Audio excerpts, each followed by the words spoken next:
ತುಂಗಭದ್ರಾ ನದಿ ತೀರದ ಮೇಲೆ ವಿರಾಜಮಾನವಾಗಿರುವಂತಹ ನರಸಿಂಹಪುರದ ಅಂಬಿಗರ ಚೌಡಯ್ಯನ ಪೀಠ ಏನಿದೆ, ನಿಜ ಅಂಬಿಗರ ಚೌಡಯ್ಯನ ಪೀಠದ ಕಟ್ಟಡ ಇಲ್ಲಿ ಕಾಣಿಸ್ತಾ ಇದೆ ನೋಡಿ. ಅಭಿವೃದ್ಧಿ ಒಂದು ನಿಟ್ಟಿನಲ್ಲಿ ಇಲ್ಲಿ ಕಾಮಗಾರಿಗಳು ನಡೆದಿದ್ದಾವೆ. ಅದಕ್ಕೂ ಹೋಗೋಕ್ಕಿಂತ ಮುಂಚೆ ನಾವಿಲ್ಲಿ ವೀಕ್ಷಣೆ ಮಾಡೋಣ. ಇದು ತುಂಗಭದ್ರಾ ನದಿ ಉತ್ತರಾಭಿಮುಖವಾಗಿ ಹರಿತಾ ಇದೆ.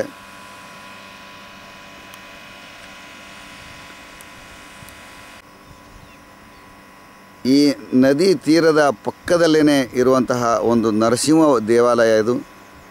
ಈ ದೇವಾಲಯ ಕಲ್ಯಾಣ ಚಾಲುಕ್ಯರ ಕಾಲಕ್ಕೆ ಅಂದರೆ ಗುತ್ತರಸರ ಕಾಲಕ್ಕೆ ನರಸಿಂಹಪುರ ಎಂದೇ ಖ್ಯಾತಿಗೊಂಡಿದ್ದ ಒಂದು ಪ್ರದೇಶದಲ್ಲಿರುವಂತಹ ಒಂದು ಸುಂದರವಾದ ದೇವಾಲಯ ಇದಾಗಿತ್ತು.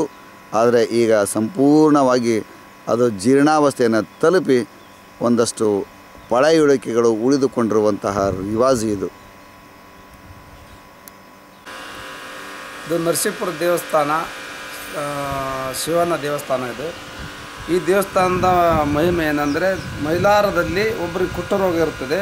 ಆ ಕುಷ್ಠರೋಗದ ಯಾರೋ ಒಬ್ಬರು ಗುರುಗಳು ಇದರಿಂದ ಪ್ರೋಕ್ಷಣೆ ನೀರು ಇದು ಜಲತೀರ್ಥವನ್ನು ತಗೊಂಡು ಹೋಗಿ ಅವರಿಗೆ ಹಚ್ಚೋದು ಹಾಗೂ ಒಂದಿಷ್ಟು ಸೇವನೆಗಾಗಿ ಕೊಟ್ಟರೆ ಆ ರೋಗ ನಿವಾರಣೆ ಆಗುತ್ತದೆ ಅಂತ ಹೇಳಿದಾಗ ಅಲ್ಲಿಯ ಒಬ್ಬರು ಅವರ ತಂದೆ, ರೋಗಿಷ್ಟಿಯ ತಂದೆ, ಈ ನದಿಯನ್ನು ತಡಾದ ಇಲ್ಲಿ ಬಂದು ಜಲತೀರ್ಥ ತಗೊಂಡು ಹೋಗಿ ಆ ರೋಗ ವಾಸಿ ಆದಂಥ ಒಂದು ಪ್ರತೀತಿ ಇದೆ.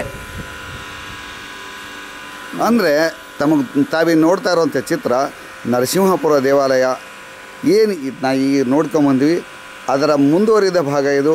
ಈ ದೇವಸ್ಥಾನ ಅಂತಂದರೆ ಈ ತುಂಗಭದ್ರಾ ನದಿ ತೀರದಲ್ಲಿಯೇ ಇರುವಂತಹ ಮತ್ತೊಂದು ದೇವಸ್ಥಾನ ಅಂತಂದರೆ ಈಶ್ವರನ ಗುಡಿ.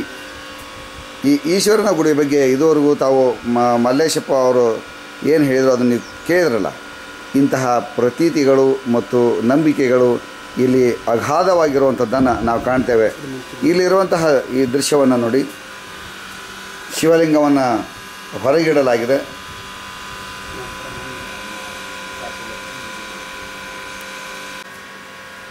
ಸಾಲಿಗ್ರಾಮ ಶಿಲೆಯ ಮೂಲಕ ಪ್ರತಿಷ್ಠಾಪಿಸಲ್ಪಟ್ಟಿರುವಂತಹ ಈಶ್ವರನ ಲಿಂಗು ಇದು.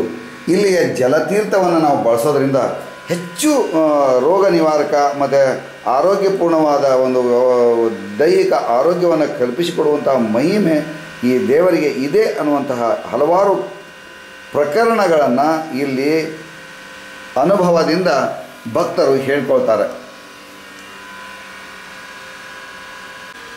ಈ ಈಶ್ವರನ ಗುಡಿಯಲ್ಲಿ ನಾವೀಗ ನೋಡ್ತಾ ಇರೋ ಚಿತ್ರ ಏನು ಮೂರ್ತಿ ಇದೆ, ಇದು ಲಕ್ಷ್ಮೀದೇವಿ ಮೂರ್ತಿ. ವಿಘ್ನೇಶ್ವರ ಎಲ್ರಿಗೂ ಗೊತ್ತಿರುವಂಥದ್ದೇ, ವಿಘ್ನ ನಿವಾರಕ. ಆತನಿಗೆ ನಾವೆಲ್ಲರೂ ಸ್ಮರಿಸಿಯೇ ನಮ್ಮ ಮುಂದಿನ ಎಲ್ಲ ಕೆಲಸಗಳನ್ನು ಮಾಡ್ತೇವೆ. ಅಂತಹ ಒಂದು ಮೂರ್ತಿಯ ಒಂದು ಭಾಗವನ್ನು ನಾವಿಲ್ಲಿ ನೋಡ್ತಾ ಇದ್ದೇವೆ.